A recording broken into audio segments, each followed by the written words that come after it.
يا أبا عبد الله يا أبا عبد الله.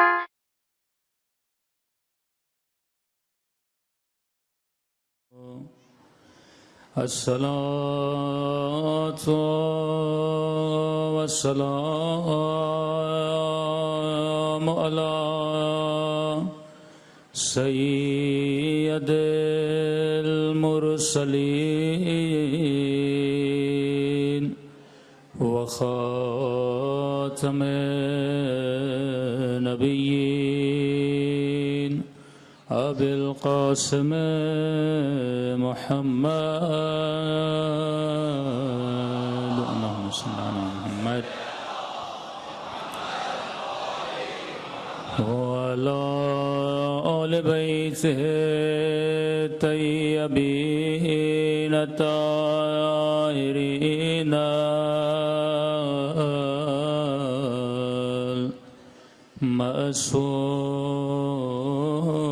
المعصومين. سنبھل کے دعا سرکار امام زمانہ. اللہم کل ولیک حجت ابن الحسن صلواتک علیہ وعلی آبائه فی هذه الساعة وفي كل وليا وحافظا وقائدا ودليلا وآينا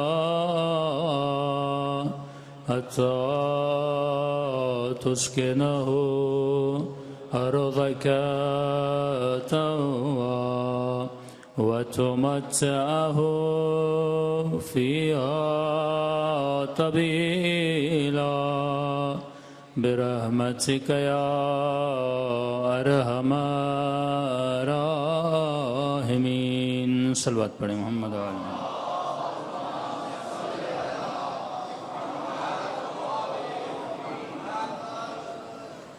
بسم اللہ الرحمن الرحیم. رب اشرح لی صدری ویسر لی امری واحلل عقدۃ من لسانی یفقهوا قولی.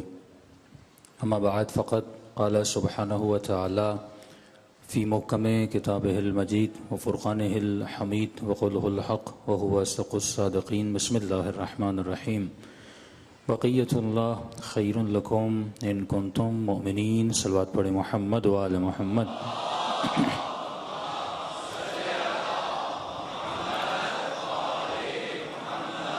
دعا ہے پروردگار عالم ہم سب کی عبادتوں کو اپنی بارگاہ میں قبول فرما دے، اور جس مقصد حیات اور زندگی کی وجہ سے مجلس میں تشریف لائے ان مقاصد میں ہم سب کو کامیابیاں کامرانیاں نصیب فرما دے.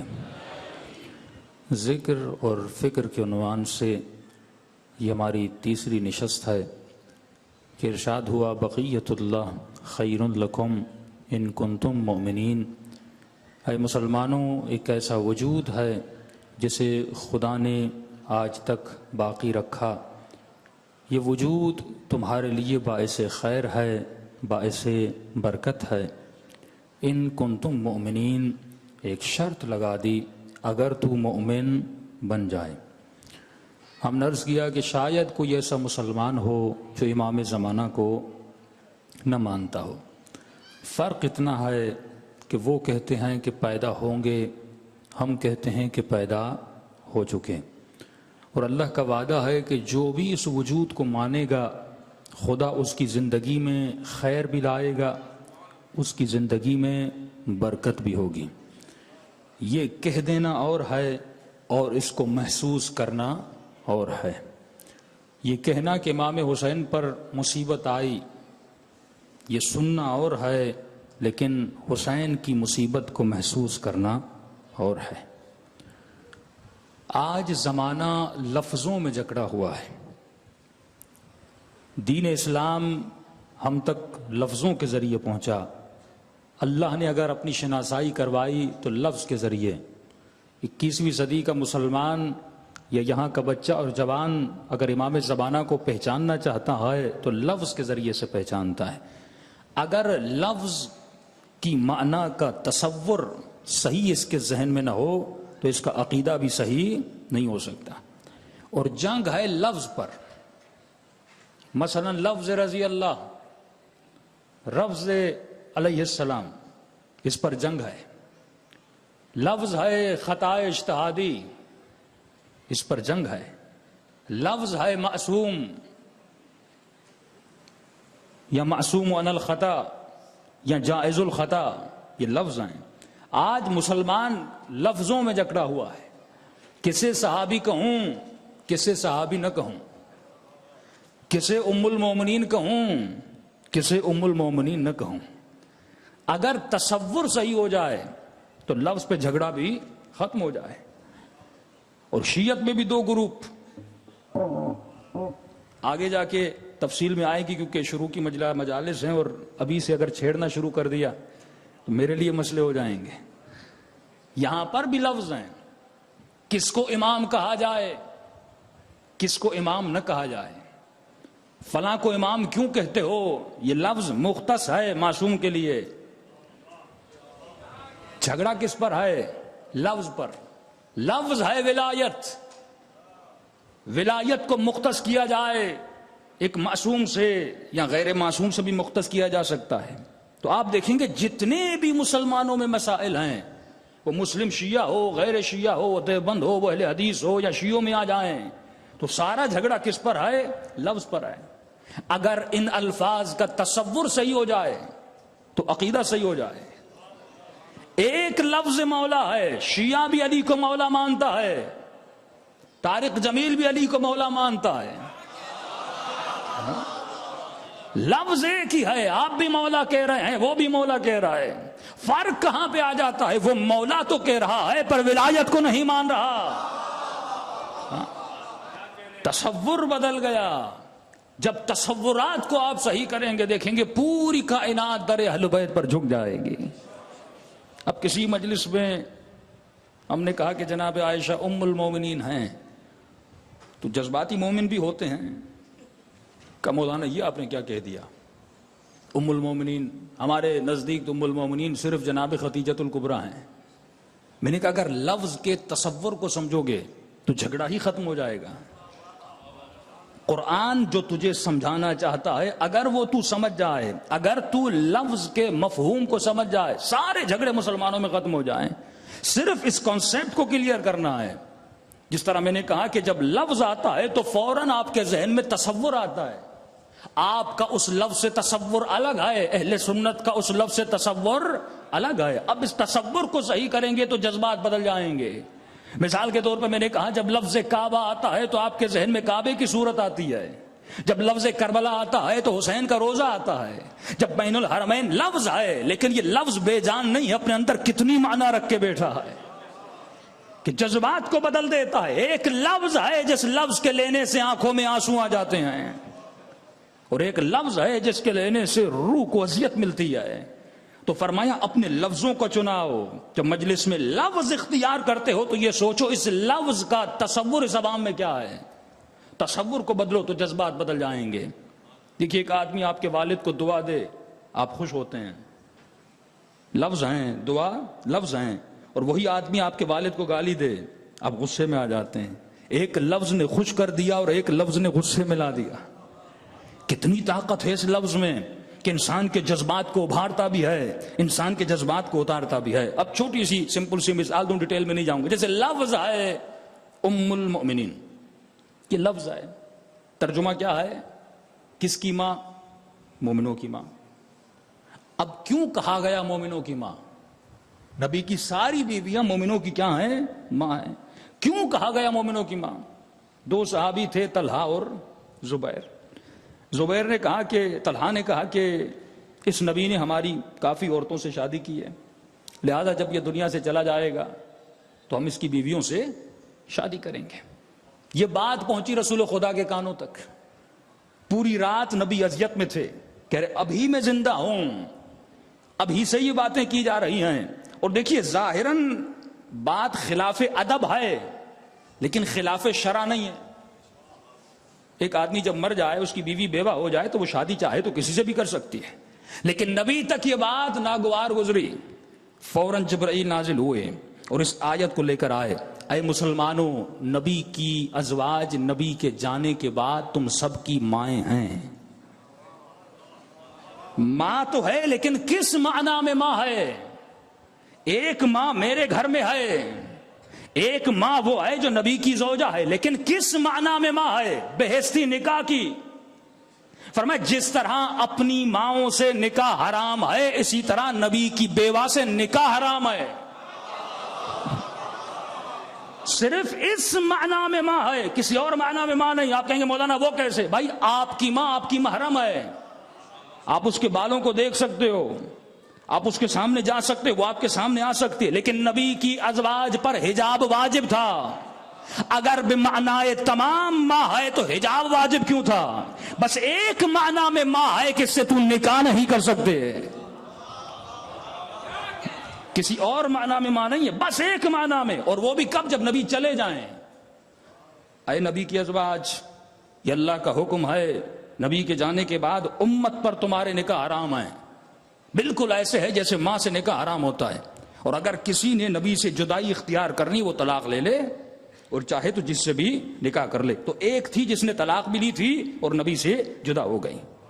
دو چیزیں ذہن میں رکھیے، ایک ہے آئیڈیالوجی، ایک ہے جینیٹکلی کسی کے ساتھ ربط ہونا. شیعہ بات کرتا ہے آئیڈیالوجی کی، ہم جینیٹک کی بات نہیں کرتے.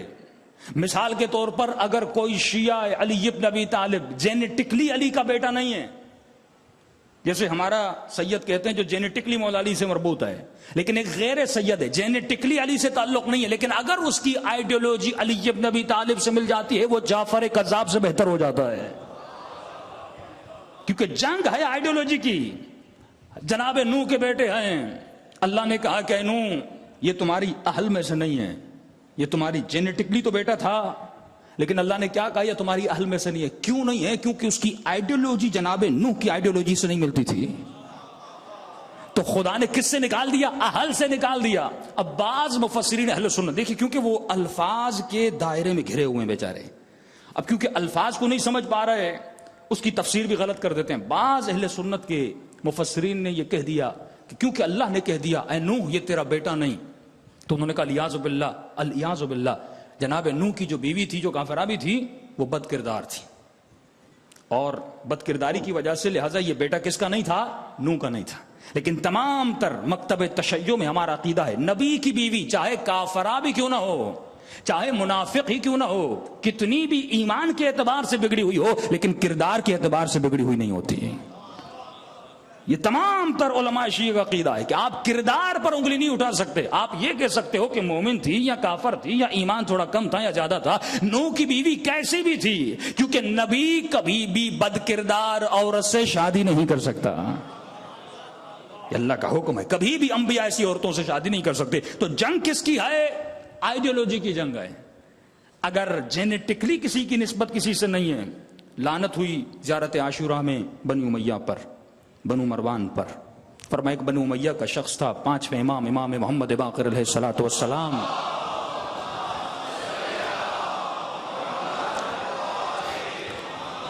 مولا کی خدمت میں آیا اور بچوں کی طرح زار و قطار رونے لگا.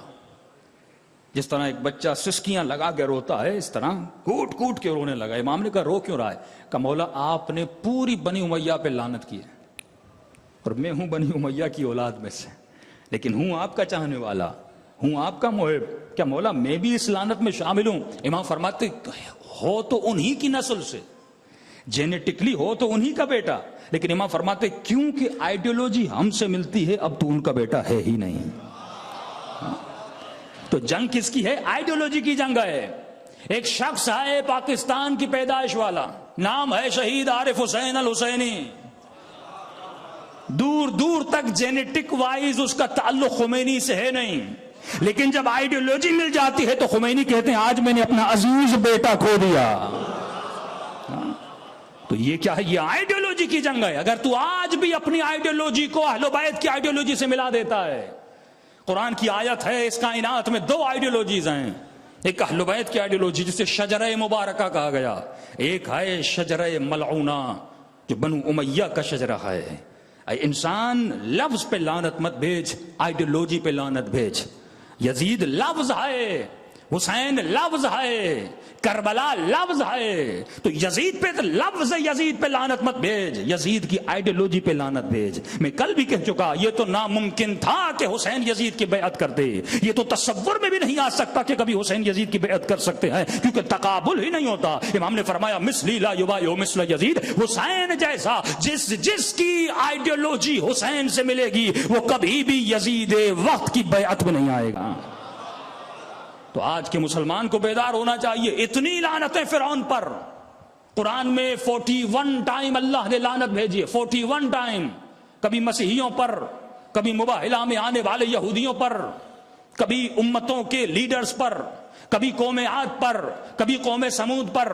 آج کا مسلمان لعنت بھیجتا جا رہا ہے. کبھی قوم عاد پہ لعنت بھیجتا ہے, کبھی قوم لوط پہ لعنت بھیجتا ہے, کبھی فرعون پہ لعنت بھیجتا ہے, کبھی نمرود پہ لعنت بھیجتا ہے. لیکن اس کی آئیڈیالوجی وہی ہے جو نمرود کی تھی, اس کی آئیڈیالوجی وہی ہے جو فرعون کی آئیڈیالوجی تھی. یعنی وقت کے یزید پہ لعنت نہیں بھیج رہا, بلکہ تاریخ میں جلے ہوئے, سڑے ہوئے, مٹی میں ختم ہوا, جس کا جسم ہی ختم ہو گیا, اس پہ تو لعنت بھیج رہا ہے. لیکن آج کے مسلمان سے یہ پوچھا جائے, بتا آج کے زمانے کے آئینے میں یزید کون ہے؟ یہ باشعور مسلمان ہے جو وقت کے یزید کو پہچان سکے, جو وقت کے حسین کو پہچان سکے. کل میں نے ایک علمی بات کی تھی ٹی سیل کی. جس طرح یہ بیماری ہے, یہ وائرسز ہیں, یہ آپ کے ٹی سیلز میں بیٹھے ہوئے ہیں.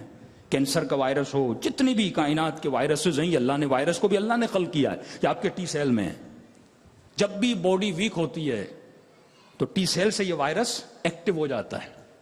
اسی طرح شیطان کچھ وائرس انسان کی روح میں چھوڑتا ہے. یوسوسو فی صدور الناس, کہاں وسوسہ کرتا ہے؟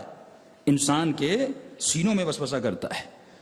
اب اکثر یہ کہا جاتا ہے کہ حسین زندہ ہیں اور یزید مردہ ہے اور مردہ بعد ہو گیا. ایک تصور زندگی ہے بعد حیات, یعنی حسین ابن علی اگر دنیا سے چلے گئے تو ایسا نہیں کہ حسین دنیا سے بالکل ہی چلے گئے. حسین ابھی زندہ ہیں, اللہ کی طرف سے رزق پا رہے ہیں, اور انسان جب دنیا میں ہوتا ہے تو محدود ہوتا ہے, لیکن مرنے کے بعد اس کا دائرہ اختیار اور بڑھ جاتا ہے. مثلا آیت اللہ بہجت ابھی ہمارے درمیان نہیں ہے, لیکن مرنے کے بعد ان کے دائرہ اختیار اور زیادہ بڑھ گیا ہے. اگر ایسا نہ ہوتا تو ہم کبھی بھی حضرت عباس کا عالم نہ لگاتے, اگر ایسا نہ ہوتا ہم کبھی بھی امام حسین کا نام نہ لیتے. ہم نام اس لیے لیتے ہیں کیونکہ ہمارا تصور ہے یہ ازواج مقدسہ کیا ہے, زندہ ہے. ایک ایرانی تھا, جرمنی میں جا کے اس نے جرمن خاتون سے شادی کی, بہت زیادہ دیندار بھی نہیں تھا. یہ بیوی کہتی ہے کہ یہ نیوی میں کام کرتا تھا اور ایک مرتبہ سفر پہ گیا, لیکن بہت دیر ہو گئی, یہ سفر سے واپس نہیں آیا. 5, 6, 7, 8 دن گزر گئے. بیوی پریشان ہو گئی, اب کرے تو کیا کرے. اب بیوی مسلم نہیں ہے, مسلمان نہیں ہے, یہ خود شیعہ تھا لیکن اس نے شادی کر لی, خود اتنا دیندار بھی نہیں تھا. یہ بیوی سوچتے اب کروں تو کیا کروں, دروازہ کھٹکھٹاؤں تو کس کا دروازہ کھٹکھٹاؤں, اپنی مصیبت کو عیاں کروں تو کس پر عیاں کروں, مشکل حل کرواؤں تو کہاں سے حل کرواؤں.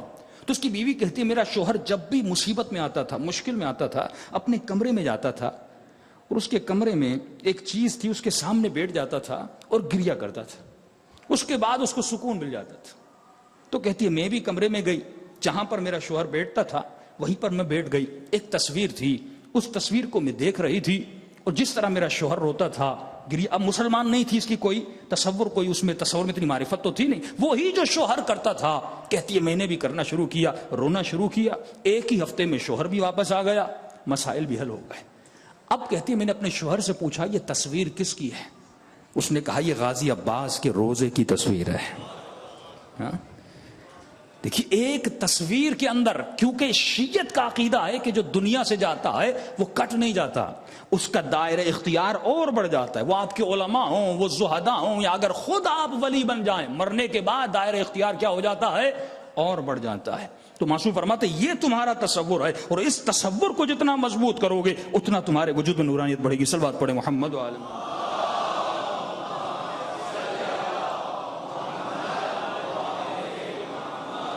تو جنگ کس کی ہے؟ جنگ ہے لفظ کی. اگر الفاظ کی صحیح تشریح کی جائے تو انسان کے وجود میں نور آ جائے. اسی طرح بعض مومنین کہتے ہیں مولانا فلاں کو صحابی نہ کہیں. میں نے کہا جو جو رسول کے ساتھ رہا سارے صحابی ہیں, سارے کے سارے صحابی ہیں. لیکن اصل مسئلہ یہ ہے, ایک صحابی منافق تھا, ایک صحابی مومن تھا. ہیں تو صحابی یعنی صحبت میں رہا. اب وہ ابو ہریرہ ہو, اب وہ خلفائے راشدین ہوں, وہ امیر شام ہو, ہیں سارے صحابی. لیکن سوال یہ ہے کون سا صحابی مومن تھا, کون سا صحابی منافق تھا, اس کو ڈکلیئر کرنا ہے. لفظ پہ جھگڑا نہیں ہے. ہمارا اصل جھگڑا یہ ہے کہ جس نے جو صحابی بنا کیا اسی طرح چلا جس طرح رسول خدا نے کہا تھا. اب اسی طرح آتے ہیں لفظ شیعہ پر. شیعہ کسے کہتے ہیں؟ لفظ شیعہ, شیعہ یعنی شیعت علی ابن ابی طالب. کس کا ماننے والا؟ علی ابن ابی طالب کا ماننے والا. آئیڈیولوجیکلی اس نے رسول خدا کے بعد خلیفہ کس کو مانا؟ علی ابن ابی طالب کو مانا. اب شیعت میں کیٹیگری آ جاتی ہیں. ایک لفظ عام ہے لیکن جب افراد پہ آتا ہے تو اس کو مختصات مل جاتی ہیں. کون سا شیعہ؟ متقی شیعہ. کون سا شیعہ؟ سادہ شیعہ. کون سا شیعہ؟ جو صرف 10 دن محرم والا شیعہ. بعض مومنین آپ کو عید کی نماز میں ملیں گے, پورا سال مسجد میں نظر نہیں آتے, سال میں ایک بار عید کی نماز میں. بعض مومنین روزانہ نظر نہیں آتے لیکن جمعے میں ملیں گے. بعض مومنین وہ ہیں جو نہ عید میں ملیں گے نہ جمعے میں ملیں گے لیکن محرم کی مجلس میں ملیں گے. ایک مومن وہ ہے جو جمعے میں بھی ملے گا, عید کی نماز میں بھی ملے گا, حسین کی مجلس میں بھی ملے گا, روزانہ باجات نماز میں بھی. اب کیا چاروں شیعہ برابر ہیں؟ جس طرح یہ چاروں شیعہ برابر نہیں ہیں اسی طرح وہ چاروں صحابی برابر نہیں ہیں.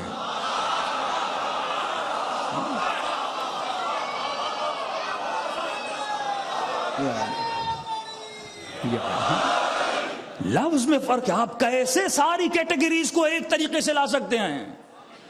دوسرا لفظ لایا خطا اجتہادی. اس لفظ نے جتنا مسلمانوں کے ایمان کو تباہ کیا کسی لفظ نے نہیں کیا. اس لفظ پہ آ کے رک جاتے ہیں. قرآن کی آیت ہے کہ عدو اللہ عدوکم. بہت پیارا جملہ ہے, یہ جملہ اپنے ذہنوں میں بٹھا دیجئے. غور و فکر مسلمان صرف ذکر کرتا ہے, فکر نہیں کرتا. عدو اللہ عدوکم. اللہ کہتا ہے میرا دشمن تیرا دشمن ہونا چاہیے. معیار محبت اور معیار دشمنی تیرا وجود نہیں ہے. تو ہوتا کون ہے کہ تو یہ کہے کہ یہ مجھے پسند ہے اور یہ مجھے پسند نہیں؟ میں کون ہوتا ہوں کہ یہ کہوں کہ مجھے فلاں صحابی سے محبت ہے فلاں صحابی سے محبت نہیں؟ بھائی میری ذات معیار نہیں, میری محبت معیار نہیں, محبت معیار ہے خدا کی. کہ جو جسے اللہ محبت کرے. اور کنفرم آپ کہہ سکتے ہیں کہ ایک مقام تھا جس مقام پر جناب عمر رش کھا رہا تھا, رش کھا رہا تھا. وہ مقام وہ تھا جب میدان جنگ خیبر میں یہ جملے اترے کہ کل میں علم اسے دوں گا جو مجھ سے بھی محبت کرتا ہوگا, میں بھی اس سے محبت کرتا ہوں گا.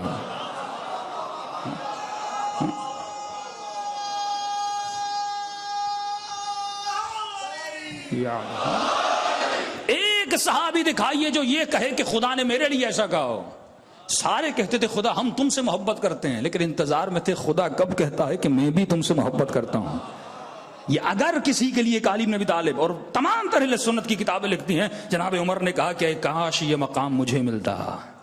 کہنے سے مقام نہیں ملتا, کرنے سے مقام ملتا ہے. کہنے کو تو بہت مسلمان ہے, سوال یہ آئے کہ راہ خدا میں چلتا کون ہے, اس آئیڈیولوجی کو ایکسپٹ کون کرتا ہے. تو جنگ ہے لفظ کی, اور ایک لفظ تھا خطا اجتہادی. تو ہمارے استاد تھے کوئی آج 4 دن پہلے جب میں ایران تھا تو میں نے کہا کہ قبلہ اس پہ اشرا پڑھیں خطا اجتہادی پہ. تو اس نے کہا بیٹا کیوں؟ میں نے کہا کیونکہ اگر یہ خطا اجتہادی کا مسئلہ سنیوں میں حل ہو گیا تو سارے شیعہ ہو جائیں گے.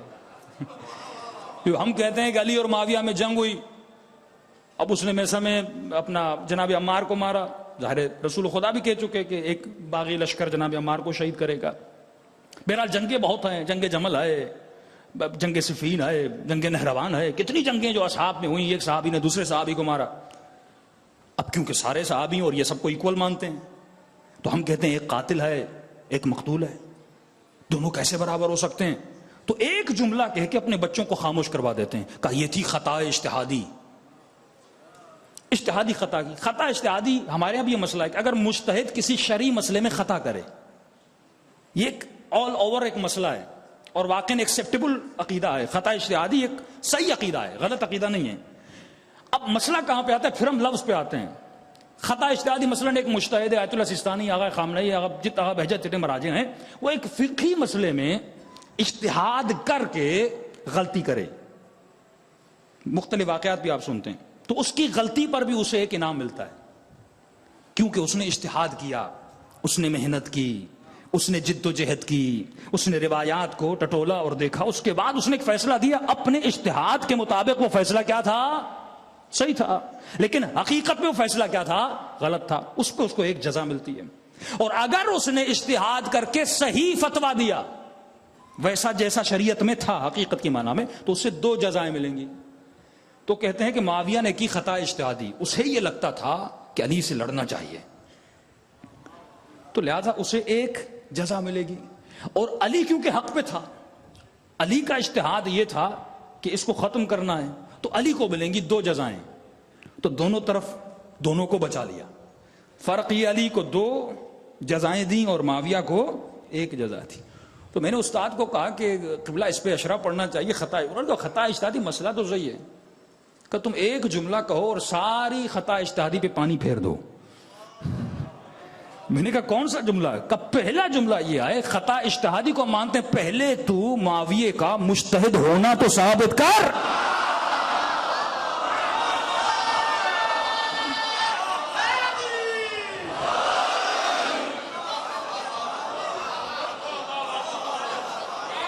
کہ ابو حنیفہ مجتہد ہے، امام مالک مجتہد ہے، لیکن تو ثابت کر کے معاویہ مجتہد ہو. ابو حنیفہ مجتہد کیوں ہے؟ اس نے کئی کتابیں لکھی. ارے جس نے 4 صفحے بھی کتاب نہ لکھی ہو میں اسے مجتہد کیسے مانوں؟ علی نے نہج البلاغہ لکھی، علی کا قرآن موجود ہے، حدیثیں موجود ہیں، روایتیں موجود ہیں. جسے قرآن ہی نہ پڑھنا آتا ہو،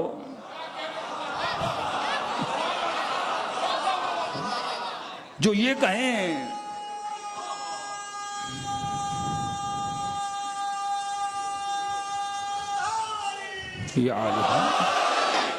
جو یہ کہیں کہ بیٹا ٹھہر جا، بیٹی سے پوچھ کے آؤں. بھائی مجتہد کے تقاضے ہوتے ہیں. آپ پہلے ثابت کرو کہ اصحاب میں کون کون مجتہد ہے. اگر 4 حدیثیں نقل کرنے والا مجتہد بن جائے تو میں 40 یاد کر لیتا ہوں. مجھ میں اور ان میں فرق کیا ہے؟ کوئی فرق نہیں. صحبت معیار نہیں ہے کہ نبی کی صحبت میں رہا تو مقدس ہو گیا. نہیں، نبی کی صحبت میں رہ کر اگر نبی جیسا بنے، صفات میں، کردار میں، رفتار میں، اور علی کی طرح یہ جملے کہے کہ انا عبد من عبید محمد، میں نے محمد کی اطاعت ایسے کی جیسے اونٹنی کا بچہ اپنے ماں کے پیچھے چلتا ہے. اور جس کے لیے نبی بھی یہ کہیں کہ میں نے علی کو علم ایسے دیا زکن زکا، جیسے کبوتر اپنے بچے کے منہ میں دانا ڈالتا ہے. یہ جملے تو بہت آسانی سے آپ ایک جوان کو مکتب اہل بیت میں لا سکتے ہو، لیکن لفظوں کے پجاری مت بنیے. آج شیعوں میں ایک بہت بڑا ٹولہ ہے اور یہ دشمن کی سازش ہے، لفظوں کا پجاری بنا دیں. لفظ کا پجاری، نہ لفظ ولایت کے پجاری بنو، نہ لفظ امام کے پجاری بنو. اگر تجھے سمجھنا ہے تو امامت کی آئیڈیالوجی کو سمجھو، اگر تجھے سمجھنا ہے تو ولایت کی آئیڈیالوجی کو سمجھو. لفظ میں جکڑ دیا. لفظوں میں کیا ہے؟ دن رات یزید پہ لعنت بھیجتا رہے اور کردار یزید والا ہو. میں نے کہا یزید نام نہیں ہے. یہ بعض لوگوں کو جملہ برا لگ جاتا ہے. میں نے کہا یزید بھی آج زندہ ہے. اگر یزید کو دیکھنا ہے تو بن سلمان کو دیکھ لو. اگر یزید کو دیکھنا تھا تو ضیاء الحق کو دیکھ لیتے. یزید بھی زندہ ہے، وہ بھی اپنی شکلیں بدل بدل کر آتا ہے. اگر یہ ملاعین زندہ نہ ہوتے تو زیارت عاشورہ میں امام 100 بار لعنت نہ بھجواتے. جو مر گیا اس پہ لعنت کیسی؟ ہاں فرق یہ ہے کہ ان کے کردار دنیا میں زندہ ہیں لیکن آخرت میں ان کو موت مل گئی. اور حسین کا فرق یہ، حسین کا کردار دنیا میں بھی زندہ ہے اور برزخ و قیامت میں بھی زندہ ہے. ان کی زندگی کو رزق مل رہا ہے خدا کی طرف سے، لیکن ان پر عذاب الہی نازل ہو رہا ہے۔ اگر یزید کو دیکھنا ہے، یزید صورت کا نام نہیں ہے۔ اگر کہوں مجھے یزید دکھا دو، ارے جو مر گیا، جس کا جسم مٹی میں مل گیا، اس پہ لعنت بھیجنے کا فائدہ کیا ہے؟ یہ بار بار معصوم لعنت بھجوا رہے ہیں، اے جوان لعنت بھیج، اے جوان لعنت بھیج، 100 مرتبہ لعنت بھیج، علی کی شہادت کی رات ہے، ابن ملجم پہ 100 مرتبہ لعنت بھیج، مولا میں لعنت بھیجوں گا، تسبیح پڑھوں گا، مجھے کیا ملے گا؟ لعنت بھیج اور پہچان ابن ملجم کے کردار کو، لعنت بھیج اور پہچان یزید کے کردار کو، لعنت بھیج اور پہچان ابن زیاد کے کردار کو، لعنت بھیج اور پہچان شمر کو۔ مولا شمر میں ایسا کیا تھا؟ فرمایا وہ قسی القلب تھا، عابد تھا، حاجی تھا، علی کا صحابی تھا، صحبت میں تھا، جنگ صفین میں صحبت میں تھا۔ جیسے رسول کو صحابی بعض ملے، ایسے مولا علی کے بھی صحابی تھے جو آدھے راستے میں چھوڑ کے چلے گئے۔ نیک صحابی بھی ہوتا ہے، کردار کا برا صحابی بھی ہوتا ہے۔ صحابی یعنی جو صحبت میں چلے، جنگ صفین میں صحابی علی ہے، لیکن اس کے بعد علی کو چھوڑ کے چلا جاتا ہے۔ 12 لوگ گئے میرے آقا حسین کو مولا کا سر قلم کرنے کے لیے، 12 کے 12 واپس آ گئے۔ ہم نہیں کاٹ سکتے۔ جس کی نماز قضا نہ ہو، جو 17 مرتبہ پیدل حج پہ جائے، جس کا نام شمر ہے، اور وہ جاتا ہے اور حسین کا سر قلم کرتا ہے۔ امام فرماتے لعنت بھیج تاکہ تجھے پتا چلے اس میں ایسا تھا کیا، کون سی صفت تھی جس نے یزید کو یزید بنایا۔ ارے یہ بھی کسی ماں کی گود میں پیدا ہوا تھا، اور جب پیدا ہوا تھا فطرت اسلام پہ پیدا ہوا تھا۔ ایسی کون سی صفت ہے جس نے اس کے وجود کو مسخ کر دیا؟ زمانے میں رہے، قرب امام ان کو ملا، کیا ہوا؟ ایک صفت تھی عزیزان محترم، جیسے کہتے ہیں قساوت قلب، دل کا سخت ہو جانا۔ کلمہ تو پڑھے لیکن بچوں کے گلے کاٹے۔ کیا یہ ساری صفات آپ کو داعش میں نظر نہیں آئی؟ کیا یہ صفت سعودی عرب میں اس شقی القلب میں نظر نہیں آئی جس نے ماں کے سامنے اس کی بچی کا گلا کاٹ دیا؟ کیا یہ صفات آپ کو آج دنیا میں نظر نہیں آتی؟ کیا پارا چنار کے شہیدوں میں نظر نہیں آتی؟ دیکھیے شقاوت آتی کیوں ہے؟ شقاوت آتی ہے بغض کی وجہ سے۔ آج وقت کم ہے، اس کی تفصیل میں کل جاؤں گا۔ دین اسلام کا معیار ہے حب اور بغض، 2 برتن ہیں، 2 ظرف ہیں، ایک ظرف کا نام ہے حب، ایک ظرف کا نام ہے بغض، جسے ہم کہتے ہیں تولا اور تبرہ۔ مجلس کا مقصد یہ ہے جب مومن مجلس میں آئے یہ 2 ظرف لے کر آتا ہے، ایک ظرف حب کا لے کر آتا ہے، ایک ظرف بغض کا لے کر آتا ہے۔ خطیب کا کام یہ ہے کہ اس کی محبت کے ظرف کو ولائے علی سے بھرے، اور اس کے بغض کے ظرف کو دشمن علی کے بغض سے بھرے۔ جب یہ دونوں ظرف صحیح طریقے سے بھر جائیں گے، اس کے اندر کیا آ جائے گی؟ معرفت۔ اس کی تفصیل میں انشاءاللہ کل کی مجلس میں جاؤں گا۔ امام حسین سمجھا رہے ہیں، کیا تم مجھے نہیں جانتے؟ میں نبی کا نواسا، کیا تجھے یاد نہیں کہ دوش پیمبر پر میں سوار ہوا کرتا تھا؟ کیا تو میری ماں کو نہیں جانتا جس کے در پہ نبی آتے تھے اور روزانہ سلامی دیا کرتے تھے؟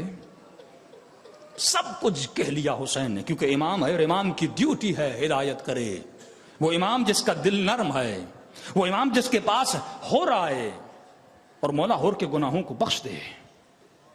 جناب ہور کے واقعے میں کل جاؤں گا، تفصیل میں آج نہیں جا رہا کہ ہور نے خطا بڑی کی تھی لیکن حسین نے پھر بھی معاف کیا۔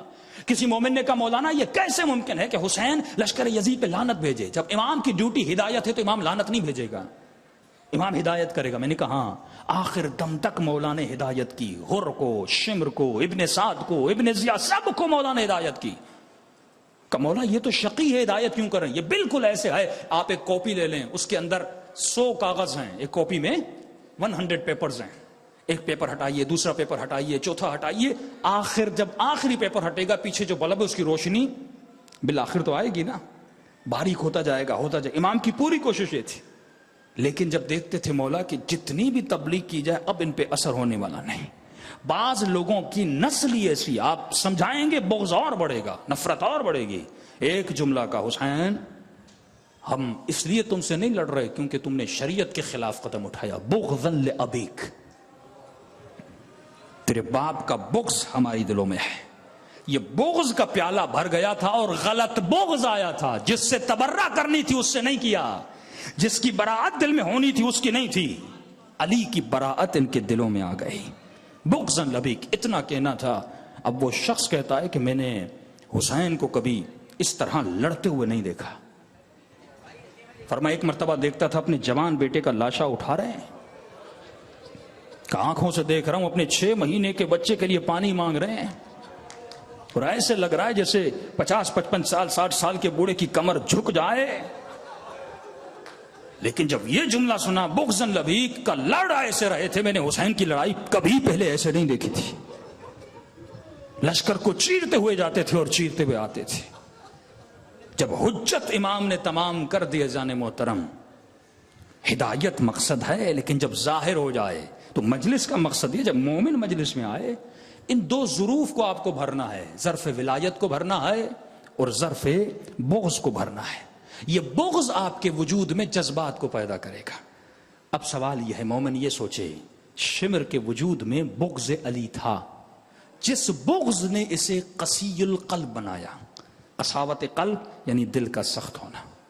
معصوم فرماتے کہیں شمر نام ہے، صفت کا، کردار کا، آئیڈیالوجی کا، کہیں ایسا تو نہیں تو علی کا شیعہ ہے، لیکن یہ قساوت تیرے دل میں گھوم رہی ہو۔ سخت جملہ مولا علی کا۔ امام فرماتے ہیں مومن کا رعا نہیں ہوتا، مومن مچھر کی طرح نہیں ہوتا۔ مولا کیا مطلب کہ مچھر کو جس ہوا کا جھونکا لگے وہ وہیں چلا جاتا ہے۔ مومن ایسا نہیں ہوتا کہ کربلا جائے تو نمازی ہو، مجلس میں آئے تو عزادار ہو، لیکن جب مجلس سے باہر جائے اس کا کردار بدل جائے۔ یہاں پر آئے تو آنکھیں پاک ہوں، لیکن گھر میں جائے تو موبائل میں دیکھے تو اس کی آنکھیں ناپاک ہو جائیں۔ مومن ایسا نہیں ہوتا، مومن کا کردار اس میں ثبات قدم ہوتا ہے۔ یہ جیسا مجلس میں ہوتا ہے ویسا گھر میں ہوتا ہے، ویسا بازار میں ہوتا ہے، ویسا کاروبار میں ہوتا ہے۔ مولا مومن کیسا ہوتا ہے؟ فرمایا المؤمن کا جبل الراسخ، مومن ایک مضبوط پہاڑ کی طرح ہوتا ہے، اس کے ایمان کو دنیا کے زلزلے ہلاتے نہیں ہیں۔ یہ کبھی شہوت میں آ کر، کبھی حرام کے لقمے میں آ کر، کبھی رشوت میں آ کر قاضی شورے کی طرح اس کا ایمان لرز نہیں جاتا۔ یہ مضبوط ہوتا ہے اور ثبات قدم، ایسا ثابت قدم جیسا کربلا میں زینب ثابت قدم تھی۔ جب شمر نے خط لکھا تھا نا حضرت عباس کو، جلال میں آ گئے تھے، کہا اس نے سوچ بھی کیسے لیا کہ میں اپنے بھائی سے بے وفائی کروں گا۔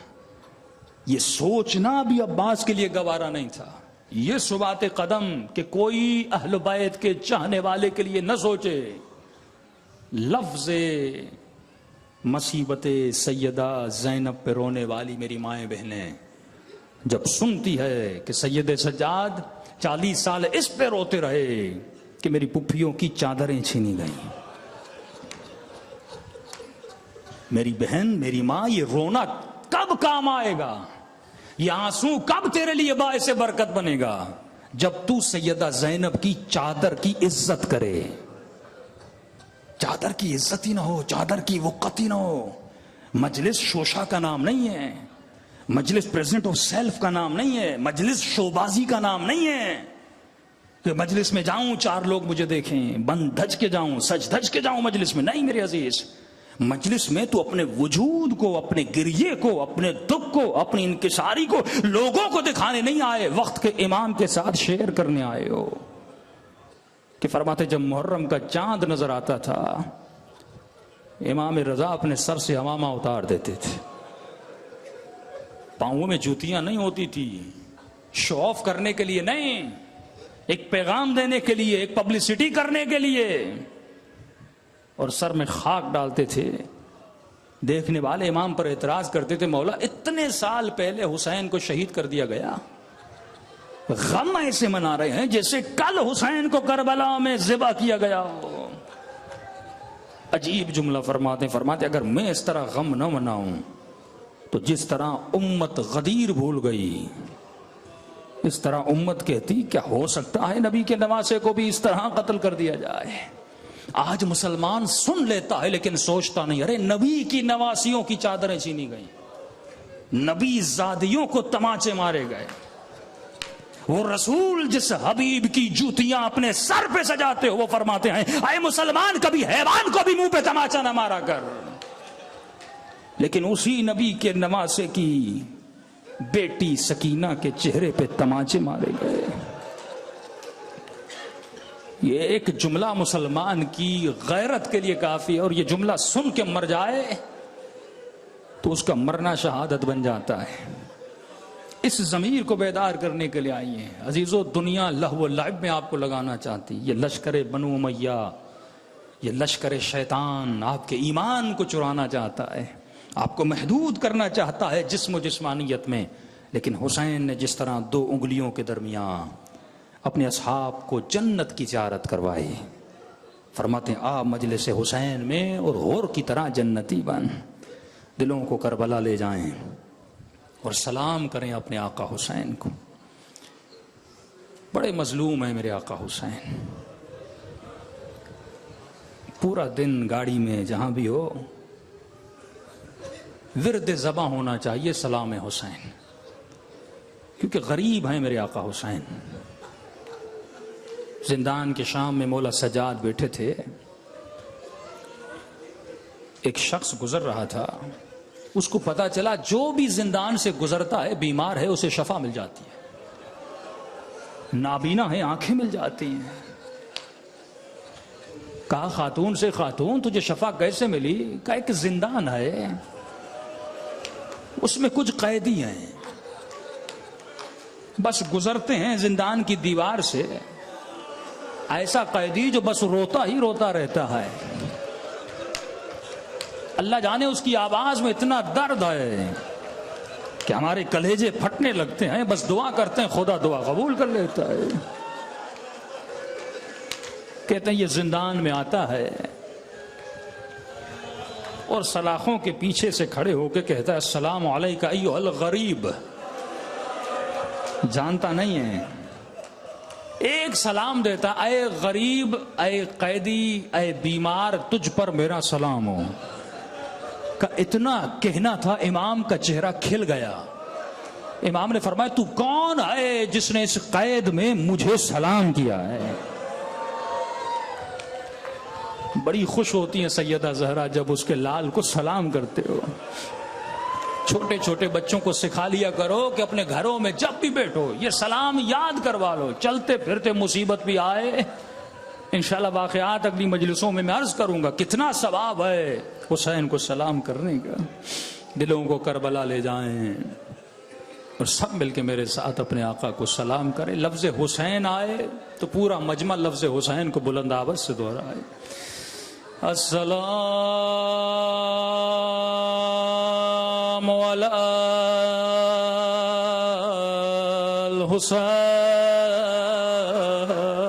الحسین وعلی علی ابن الحسین وعلی اولاد بلند آواز وعلی اصحاب السلام علی الحسین وعلی علی ابن بزرگ بڑے سب مل کے وعلی اولاد وعلی اصحاب سب مل کے السلام علی الحسین وعلی علی ابن وعلی اولاد وعلی اصحاب میرا سلام ہو سکینہ کی یتیمی پہ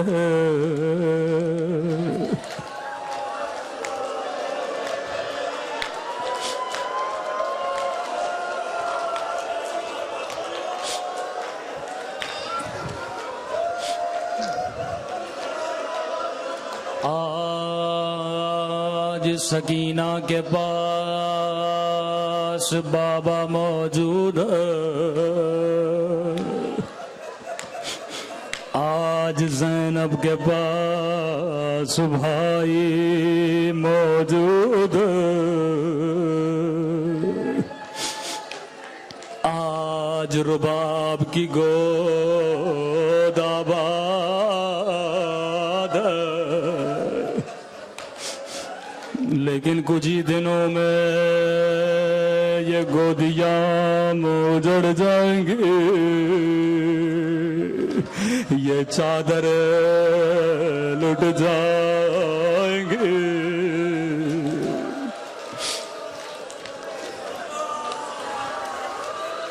ایسا واسطہ دے خدا کبھی رد نہ کرے،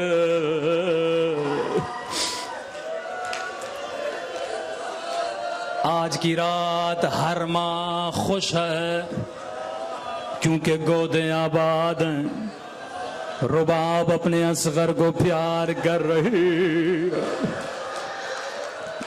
حسین اپنی سکینہ کو پیار کر رہے ہیں، لیکن عزیزو ایک ایسی ماں ہے جسے نہ بچوں کی خبر ہے نہ شوہر کی اطلاع ہے، جب بھی حسین سے ملتی ہے کبھی یہ نہیں کہا مولا میرے بچے کہاں ہیں، کبھی یہ نہیں کہا مولا میرا شوہر کہاں ہے، اے خدا تجھے مسلم کی بیوہ کا واسطہ،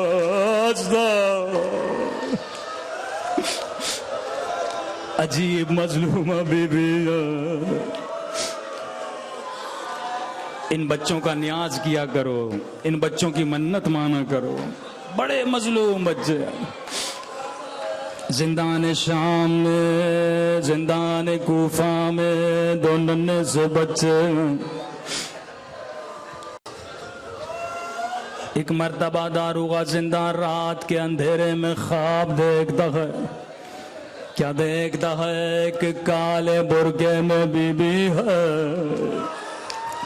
جو زندان کی دیواروں پہ سر رکھ کے رو رہی ہے، رو کے کہہ رہی ہے داروغہ زندہ بتا زہرا نے تیرا کیا بگاڑا، اے داروغہ تیرے بچے پیاس نہیں ہے، تیرے بچے بھوکے نہیں ہے، لیکن زہرا کے بچے پیاسے بھی ہیں۔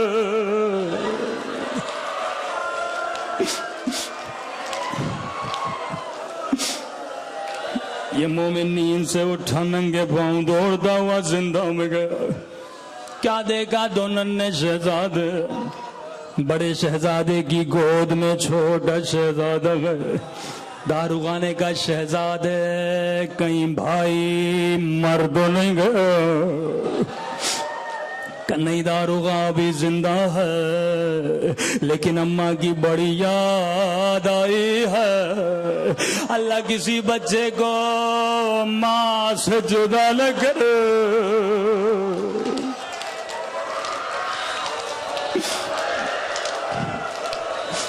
کہ شہزادو مجھے معاف کرنا، مجھے پتا نہیں تھا کہ زہرا کے لال ہو، کہ جو خدمتوں میں کرنے کے لیے تیار ہوں۔ عجیب جملہ، نفسیاتی جملہ، فرمایا داروغہ زندہ بھائی کو ماں کی بڑی یاد آئی ہے، نیند سے اٹھتا ہے اماں کر کے بے ہوش ہو جاتا ہے، کہ داروغہ رات کا وقت ہے، اندھیرا ہے، اگر زحمت نہ ہو بیوی کو زندہ میں لاؤ، تھوڑی دیر کے لیے سینے سے لگا لے، شاید میرا بھائی بچ جائے۔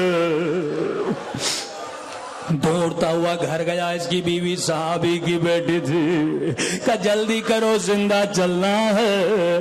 کہنے لگی داروغہ میں شریف عورت ہوں، مجھے زندہ نہ لے چل۔ ایک مرتبہ رو کے کہنے لگا کائنات کی شریف بیوی وہ زندہ کی دیواروں پہ سر رکھ کے رو رہی ہے۔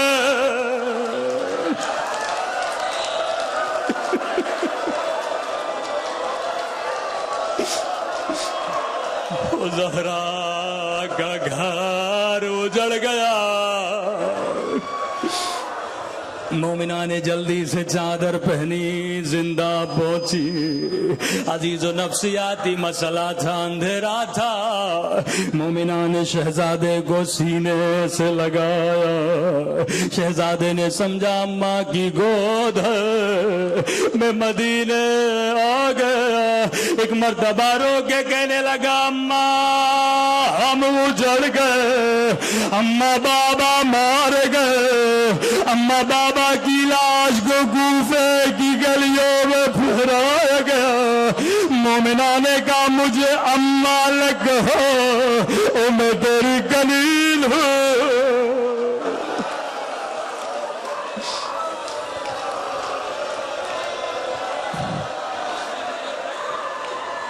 الا لعنۃ اللہ علی القوم الظالمین۔ پروردگارہ تجھے سیدہ کی مظلومیت کا واسطہ ہم سب کے صغیرہ کبیرہ گناہ بخش دے، ہم سب کو زبان ذاکر عطا فرما، بدن صابر عطا فرما، دل شاکر عطا فرما، عقل سالم عطا فرما، ہمارے مولا اور آقا امام زمانہ کا ظہور فرما دے، ہم سب کو مولا کے اعوان و انصار میں شریک فرما دے۔ ربنا تقبل منا انک انت